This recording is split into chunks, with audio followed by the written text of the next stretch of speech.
दोस्तों, जो कांग्रेस के महासचिव हैं केसी वेणुगोपाल, उन्होंने गृह मंत्री को एक चिट्ठी लिखी है, गृह मंत्री अमित शाह को।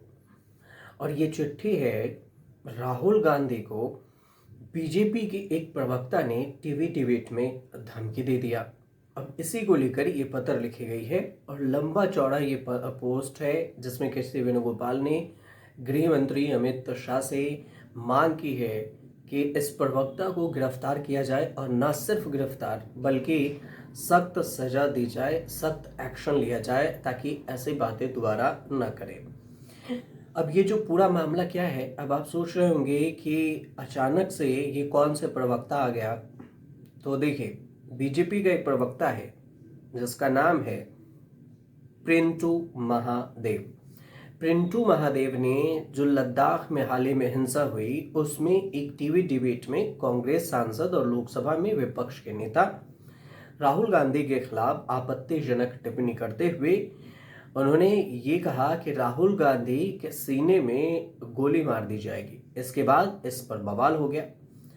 केरल में कांग्रेस ने बीजेपी प्रवक्ता द्वारा दी गई धमकी की कड़ी निंदा की, साथ ही उनकी गिरफ्तारी की भी मांग की। और इस बीच कांग्रेस के जो महासचिव हैं केसी वेणुगोपाल, उन्होंने गृह मंत्री अमित शाह को चिट्ठी लिखी है जिसमें ये कहा है कि राहुल गांधी की सुरक्षा सुनिश्चित करें। साथ में केसी वेणुगोपाल ने सोशल मीडिया पर एक लंबा चौड़ा पोस्ट किया है और इस पोस्ट में देखेंगे तो उन्होंने जो जो चीज़ बात कही है उसका मैं आपको जिक्र बता देता हूँ। उनका कहना हुआ कि राजनीतिक क्षेत्रों में मतभेद का समाधान संवैधानिक ढांचे के भीतर राजनीतिक रूप से होना चाहिए। हालांकि बीजेपी नेता अपने राजनीतिक विरोधियों को लाइव टीवी पर जान से मारने की धमकियां दे रहे हैं। उन्होंने ये भी कहा कि निश्चित रूप से राहुल गांधी द्वारा आरएसएस बीजेपी विचारधारा के विरुद्ध की गई तीखी लड़ाई ने उन्हें झकझोर दिया है, लेकिन जिसके परिवार के 2 सदस्य शहीद हो गए हैं उनके खिलाफ ऐसी निर्मम धमकियां बर्दाश्त नहीं की जा सकती है।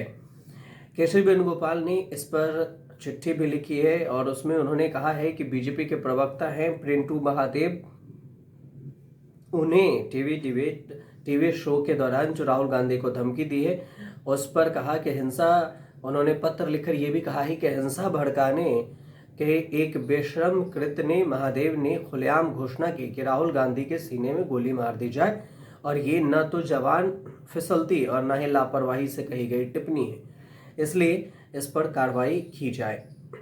पत्र में यह भी कहा है कि ये विपक्ष के नेता और भारत के अग्रणी राजनेताओं से एक खिलाफ सोची समझी और खौफनाक धमकी है। सत्तारूढ़ दल के आधिकारिक प्रवक्ता द्वारा कहे गए ऐसे जहरीले शब्द न केवल राहुल गांधी के जीवन को खतरा में डाल सकता है बल्कि संविधान, कानून के शासन, विपक्ष के नेता की तो बात ही छोड़िए, हर नागरिक को मिलने वाले बुनियादी सुरक्षा आश्वासन को भी कमजोर करते हैं। केसी वेणुगोपाल जो अपने पत्र लिखते हैं उस पत्र में आगे उन्होंने ये भी लिखा कि जैसा कि आप जानते हैं कि राहुल गांधी के सुरक्षा में तैनात जो सीआरपीएफ है वो अपने सुरक्षा को लेकर बार बार कई पत्र लिखे हैं। तो हैरानी की बात यह है कि कांग्रेस अध्यक्ष मल्लिकार्जुन खड़गे को लिखा गया ऐसा ही एक पत्र रहस्यमय परिस्थितियों में मीडिया में लीक हो गया था, जिससे ऐसा करने के पीछे की मंशा पर भी गंभीर सवाल खड़े होते हैं। साथ ही जो कहा कि उन्होंने केशव वेणुगोपाल ने आगे अपने पत्र में ये भी लिखे हैं कि इस पृष्ठभूमि में यह केवल एक चिंताजनक है बल्कि पूरी निंदनीय भी है। बीजेपी के जो प्रवक्ता ने ऐसे हिम्मत कैसे दिखाई कि टीवी पर खुलेआम धमकी देने लगे। अब कांग्रेस महासचिव के पत्र में कांग्रेस और लाखों भारतीयों को उन्होंने लिखा है कि कांग्रेस और लाखों भारतीयों को अपने अधिकार के संरक्षण के रूप में देखते हैं। कई चीजों का उन्होंने जिक्र किया है। केसी वेणुगोपाल ने अपने पत्र में इस बात का भी जिक्र किया कि राजीव गांधी जो कि 1991 में शांति और आधुनिकीकरण के प्रयासों के दौरान शहीद हो गए, राहुल गांधी को जान से मारने की धमकी केवल एक व्यक्ति पर हमला नहीं है बल्कि यह लोकतंत्र की भावनाओं पर हमला है जिसका प्रतिनिधित्व राहुल गांधी करते हैं। केशव वेणुगोपाल के जो ये पत्र है, इस पूरे पत्र में लंबे चौड़े पोस्ट में और सब बातें लिखी गई है, लेकिन मुख्य मुद्दा ये है कि उस बीजेपी के प्रवक्ता पर गृह मंत्रालय के द्वारा एक्शन लिया जाए। पूरा मामला क्या है, ये 26 सितंबर का मामला है। 26 सितंबर को टीवी डिबेट के दौरान लद्दाख हिंसा को लेकर एक डिबेट हो रही थी। इसी के दौरान पूर्व एबीवीपी के नेता और बीजेपी की ओर से पैनलिस्ट प्रिंटू महादेव ने कांग्रेस के नेता राहुल गांधी के खिलाफ आपत्तिजनक टिप्पणी करते हुए कहा कि उनके सीने में गोली मार दी जाएगी। इसके बाद कांग्रेस ने इसकी निंदा की और न सिर्फ ये कहा, जो कांग्रेस के कार्य समिति के सदस्य हैं रमेश चेन्नीथल्ला ने मांग की कि केरल पुलिस को प्रिंटू महादेव के खिलाफ तत्काल कार्रवाई करना चाहिए।